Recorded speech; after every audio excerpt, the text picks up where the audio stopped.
बहुत ही सौभाग्य का समय है कि उस महाप्रभु की असीम दया दृष्टि से हम सभी लोगों को ये सत्संग का परम पावन अवसर मिला है। वास्तव में ये प्रभु की बहुत बड़ी दया कहलाती है और बहुत बड़ी कृपा कहलाती है। जिन लोगों को सत्संग मिला वे ही जीवन की कीमत को समझ पाए, वे ही जिंदगी जीना सीख पाए और इस जीवन की सच्चाई को समझ पाए। नहीं तो लोग इस दुनिया में आकर के खाया पिया कमाया सोया जागा चिंता बेचैनी टेंशन में अपनी जिंदगी जीते रहते हैं और यूं ही अपने जीवन को अनमोल जो प्रभु ने जिंदगी दिया है यूं ही गुजार देते हैं। इसलिए महापुरुष समझाते हैं, इसलिए सब महापुरुषों ने सत्संग पर जोर दिया। किस पर जोर दिया? सत्संग पर। क्योंकि सत्संग से हमारे मन का मैल साफ होता है।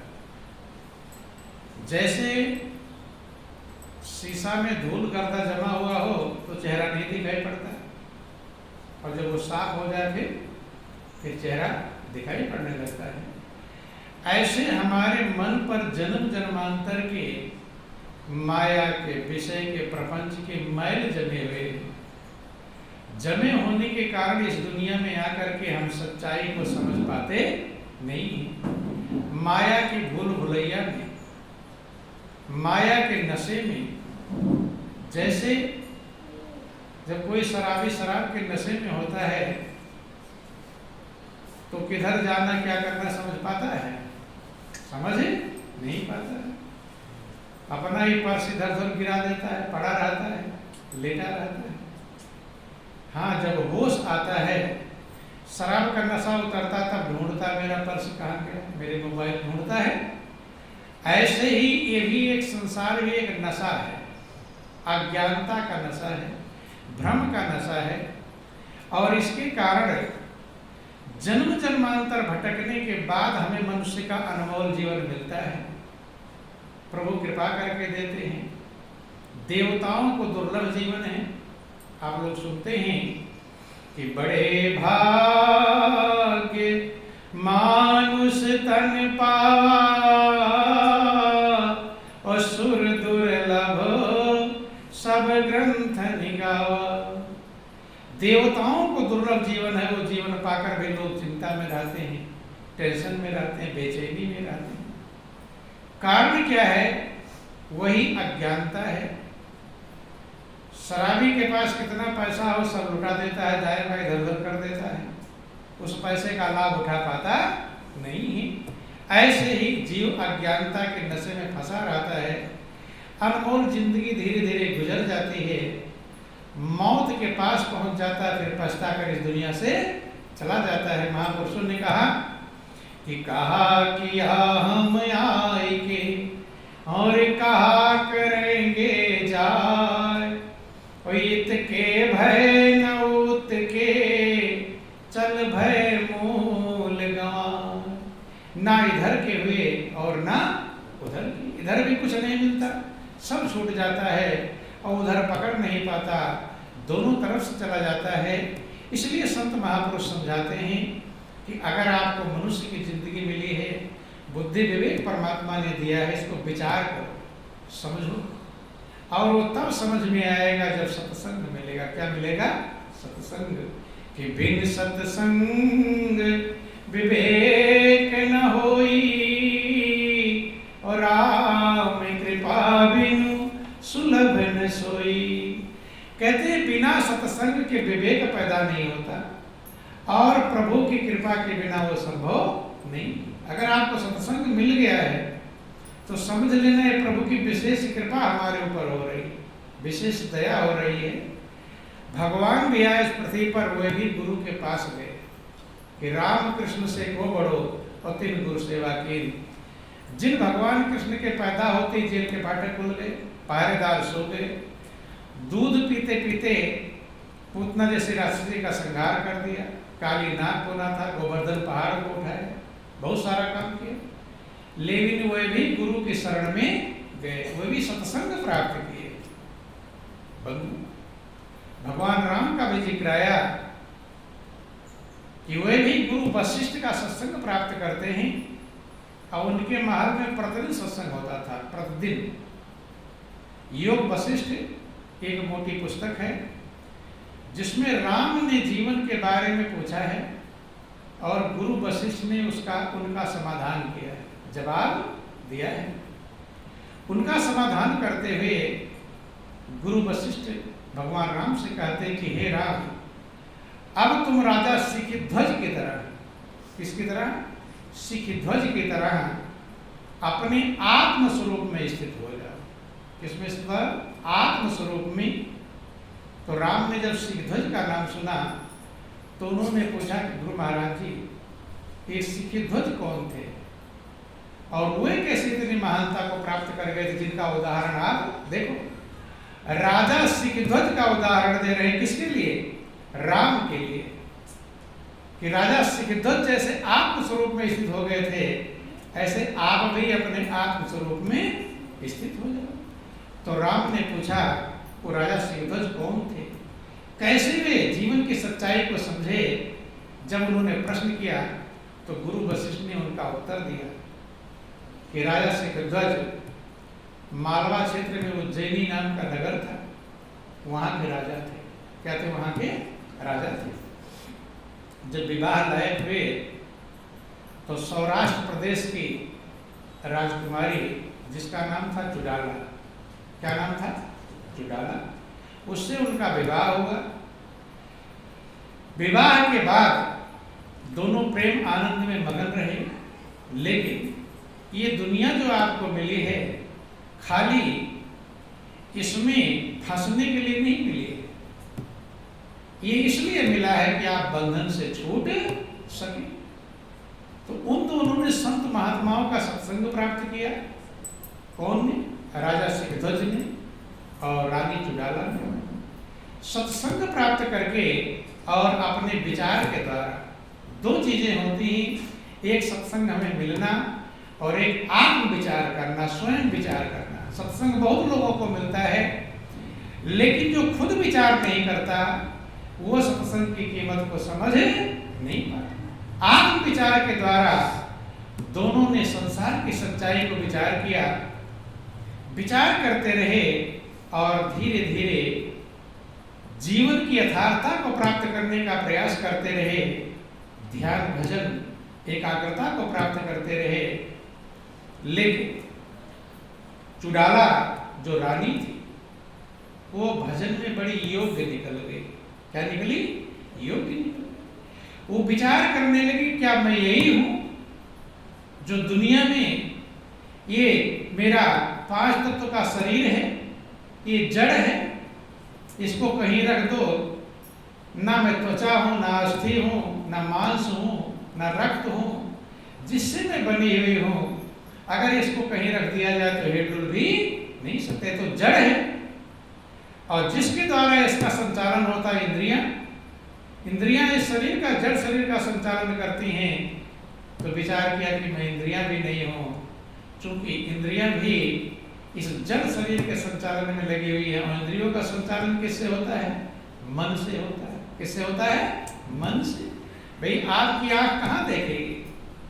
जहां आपका मन कहेगा। कान वही सुनेगा जहां मन कहेगा। इंद्रियां किसके द्वारा संचालित हो रही हैं? मन के द्वारा। उसने विचार किया कि मैं मन भी नहीं हूं, और मन बुद्धि के द्वारा संचालित होता है। बंधु, उसने विचार किया मैं बुद्धि भी नहीं हूं। विचार करते करते ये सब जड़ चीजें हैं। जब विचार कर पाई तब उसे समझ में आया कि मैं आत्म स्वरूप हूं। क्या हूं? चेतन हूं। इसलिए संत महापुरुष समझाते हैं कि तेरा निर्मल रूप अनूप है, नहीं हाड़ मांस की काया। तेरा निर्मल रूप अनूप है, नहीं हाड़ मांस की काया। नहीं हाड़ मांस की काया।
चेतन आनंद घन है अनुपम अविनाशी। सत चेतन आनंद है भूला तू अपने स्वरूप को कर चेत फिरे भर माया। भूला तू अपने स्वरूप को कर चेत फिरे भर माया। तेरा निर्मल रूप अनूर नहीं हार मानस की। तेरा निर्मल रूप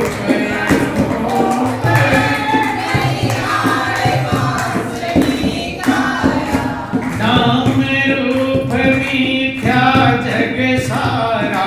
नाम रूप मिथ्या तू है सत्य जगत से न्यारा। तू है सत्य जगत से सभी जगत तेरा पैसारा।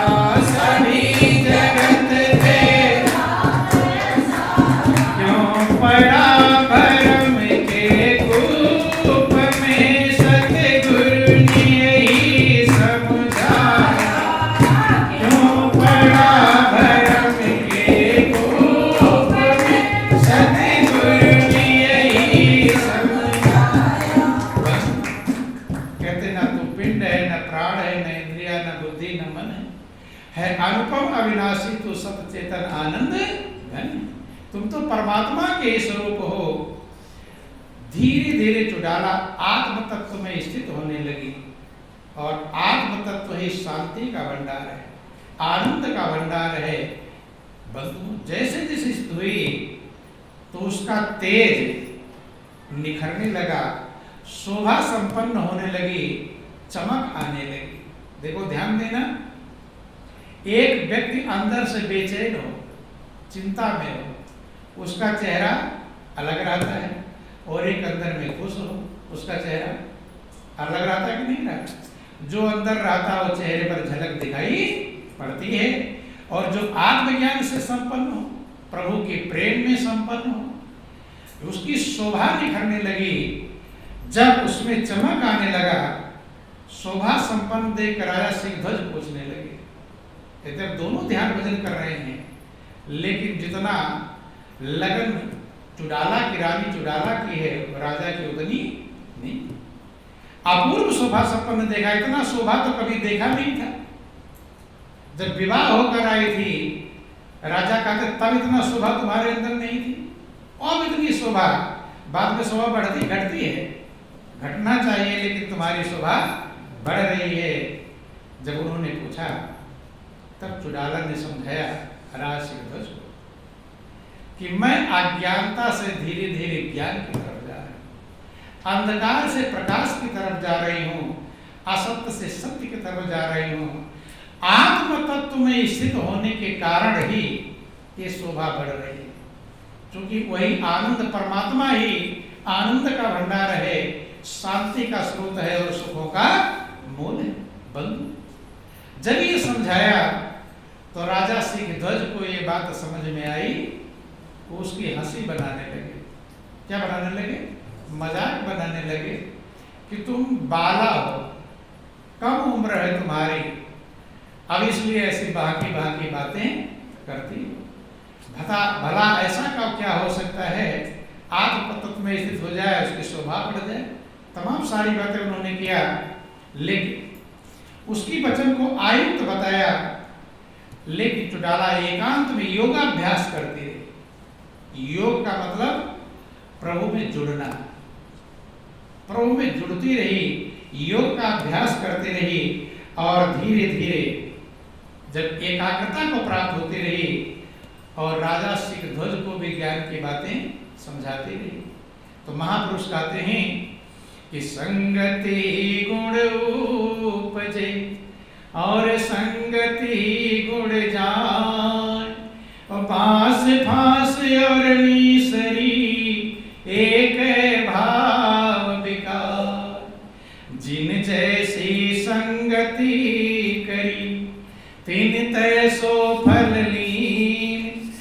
कदली सीप भुजंग मुख स्वाति एक गुणती। कहते संगति का असर पड़ता है।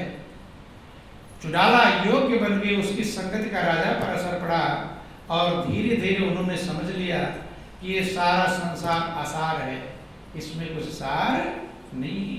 कि जग आसार का सार रसना नाम प्रभु का बोल, और झूठा है संसार रसना नाम प्रभु का बोल। ये सारा संसार झूठा का मतलब ये दिखाई पड़ रहा है, अगले पर रहे ना रहे कुछ भरोसा नहीं।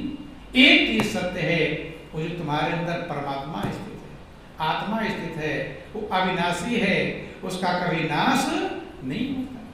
जब राजा ने ये सारी बातें धीरे धीरे करके समझा, तो समझने के बाद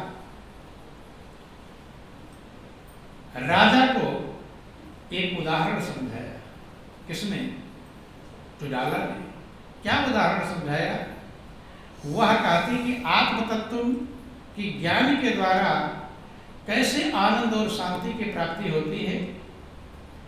वो कहती गुरु तत्व इसमें सबसे महत्वपूर्ण है, जो गुरु से आत्म तत्व प्राप्त होता है, लेकिन आगे मेहनत स्वयं करना पड़ता है, खुद करना पड़ता है। जैसे मास्टर एक ही विषय सबको पढ़ाता है, लेकिन उसी विषय को पढ़कर कोई डीएम की कुर्सी पर बैठ जाता है और कोई लाश छेड़ता रहता है। दोनों में अंतर, मास्टर तो ये चीज पढ़ाया। ऐसे ही गुरु आप तो सबको लगाते हैं, लेकिन जो उसकी गहराई में उतरता है, उसने समझाया कि एक किराट था। क्या था? किराट जंगल में रहता था। अब वो एक कौड़ी उसके पास थी। क्या थी? कौड़ी। तो जिसके पास जो चीज रहती है उसे एक कीमती समझता है।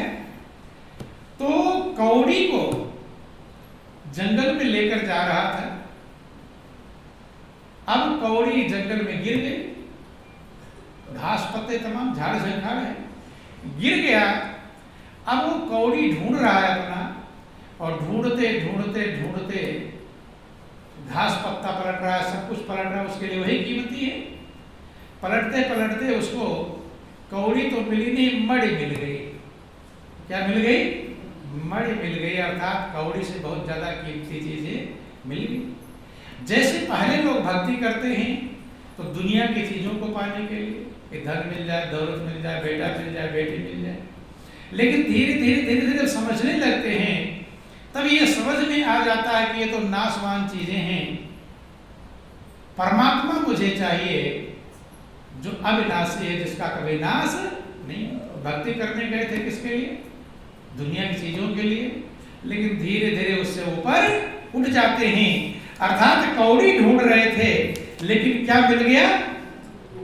मणि मिल गई, चमकदार है, कीमती है। ऐसे गुरु वशिष्ठ भगवान राम को समझाते हैं कि भले भक्ति किसी भाव से जीव करे, कि जो कोई भक्ति करे कपट से, और तो भी उसे निभाओ, और साम दाम और दंड भेद से सीधे रास्ते लाओ। नकल से ही असल बनी। नकल से ही क्या बनता है? असल। जब बच्चा पहले स्कूल में जाता है तो पहले उसको नकल लिखने के लिए कहते कि नहीं? पहले देख देख के लिखो। कैसे लिखता है?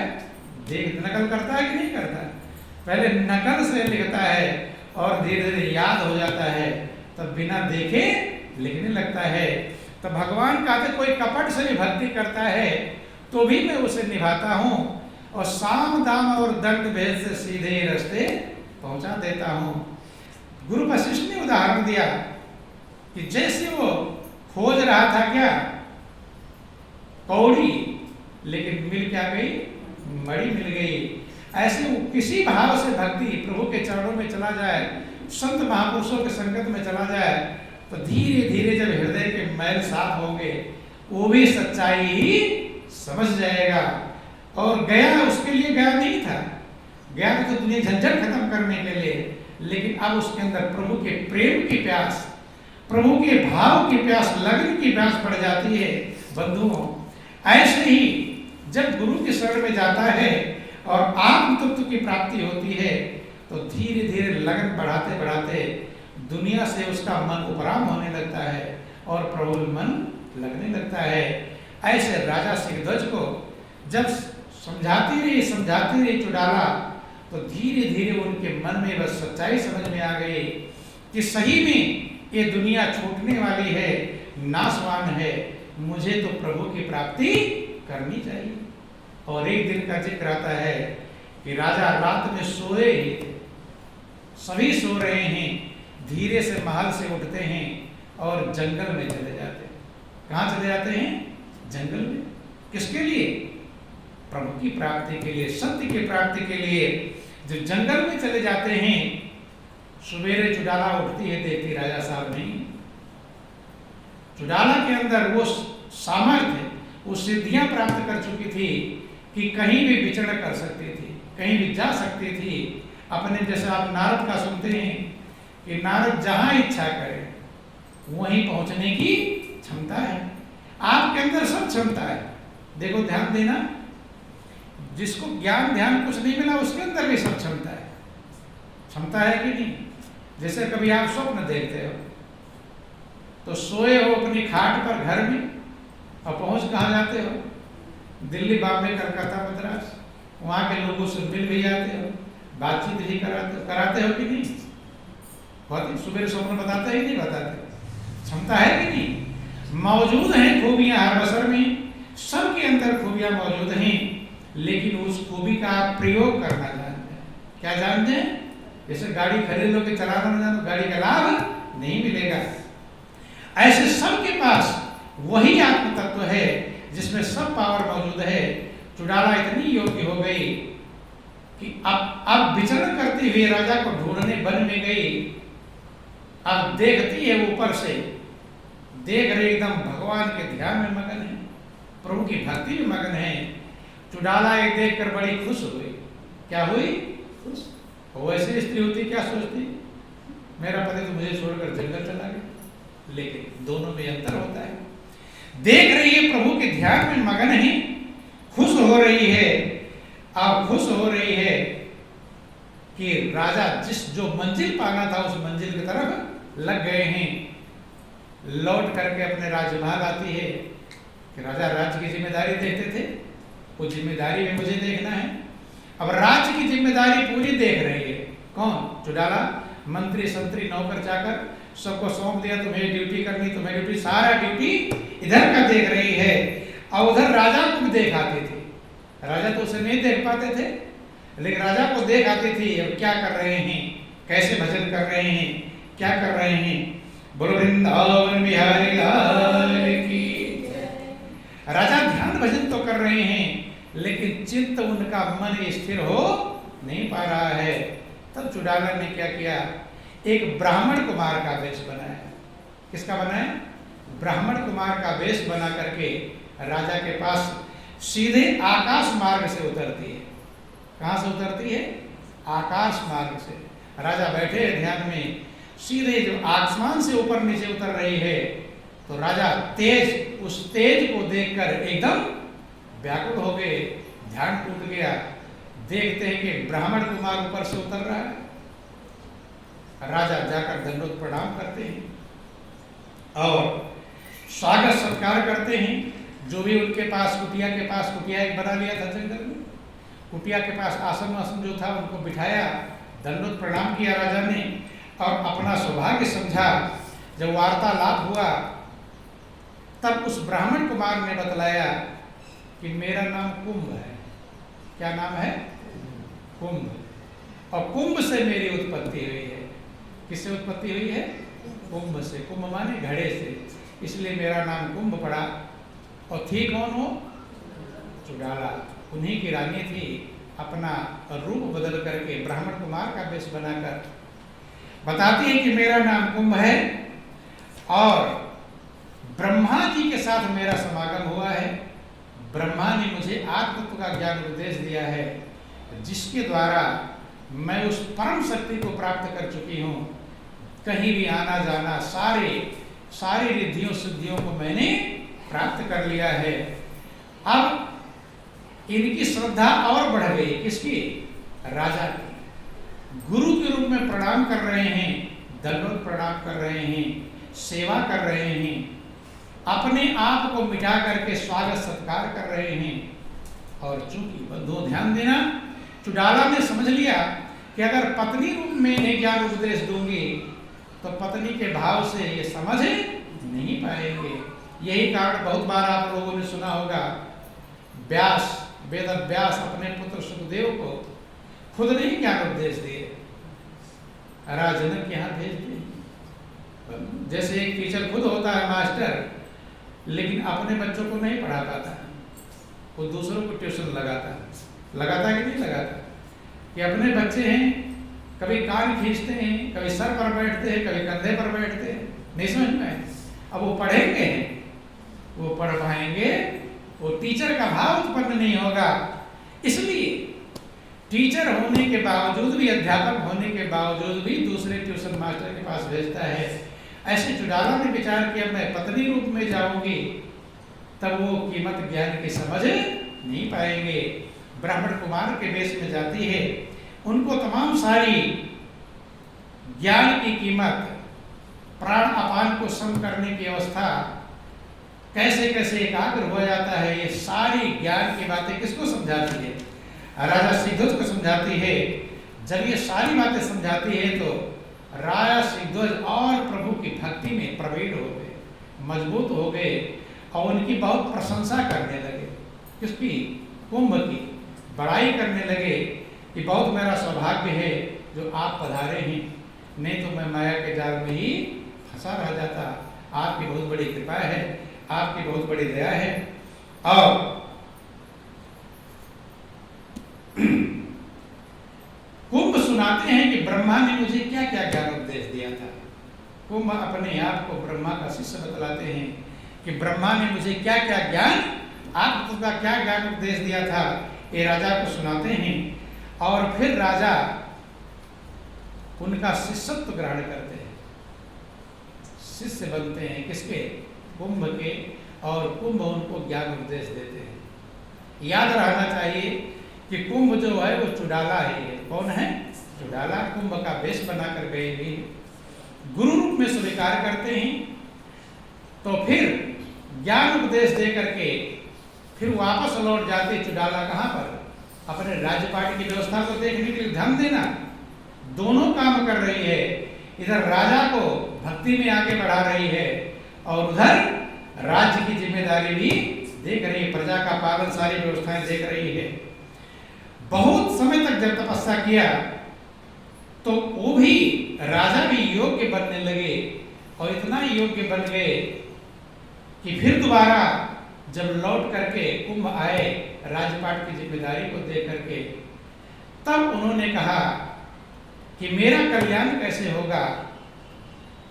तब उन्होंने कहा कि त्याग से कल्याण होगा। किससे कल्याण होगा? त्याग से। तो राजा ने कहा मैंने तो त्याग कर दिया है, मैं तो रानी को, राज्य को, पाट को, धन को, दौलत को, खजाने को, रथ, हाथी, घोड़े, सबको मैंने त्याग कर दिया है। और जब सबको त्याग कर दिया है फिर भी मैं आत्म तत्व को उपलब्ध क्यों नहीं हो पा रहा हूं? उन्होंने कहा कि राजन, वो राज्यपाट तुम्हारा था जो त्याग कर दिए हो, तो राज्य तो प्रजा की धरोहर है। तो उन्होंने कहा कि अगर उसके त्याग से नहीं तो मैं क्या करता हूं, अपनी, अभी मेरी ममता किसमें लगी है? मेरी झोपड़ी है, जो झोपड़ी बना लिया, मैं राजपाट तो छोड़ दिया, अब झोपड़ी में ममता बन गई है। झोपड़ी है, चटाई है, जो भी व्यवस्था है, जो सामान है, तो उन्होंने उसमें आग लगा दिया। क्या लगा दिया? आग लगा दिया कि अब तो किसी में ममता नहीं है। ध्यान देना, बोलो वृंदावन बिहारी लाल की। आग, जब उसमें आग लगा दिया तब चुड़ाला जो कुंभ के रूप में थे उसने कहा अभी भी सर्व त्याग नहीं। अभी भी उन्होंने कहा जो मेरे पास कमंडल है, रुद्राक्ष की माला है, ये सब इसका भी त्याग। उसने कहा कि जब उसका भी त्याग करने लगे, लास्ट में उन्होंने कहा कि मैं अपने शरीर का भी त्याग करता हूं। ध्यान देना, ये शरीर भी मेरा नहीं है, सामानों का त्याग कर दिया।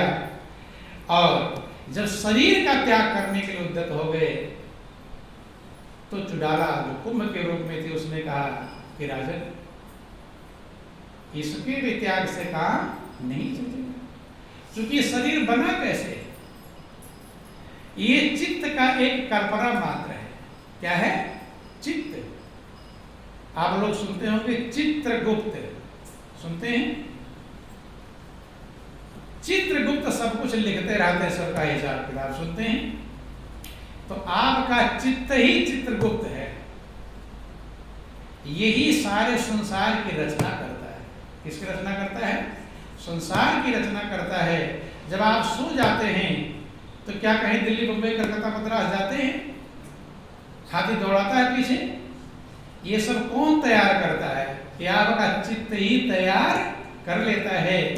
जैसे स्वप्न में आपका चित्त नाना प्रकार के दृश्य चित्र को तैयार करके, कभी तुम डरते हो, कभी खुश होते हो। अगर डरावना दृश्य है, हाथी दौड़ रहा पीछे पीछे, चिल्लाओगे, रोओगे, भागोगे, आंख से आंसू भी निकलेंगे। तो वो सब चित्त की वृत्तियां हैं, चित्त तैयार करता है। ऐसे ही जो संसार में आप आए हैं, इसको भी किसने तैयार किया है? चित्त ने तैयार किया है। चूंकि महापुरुष कहते हैं अंत मता सुगता, अंत में जैसी मति होती है वैसी गति प्राप्त हो जाती है। आपने कभी आज जो ऐसा जीवन आपको मिला है, कभी ना कभी आपके चित्त ने ऐसी कल्पना किया, सोचा है, चाहा है। जब चाहा है तो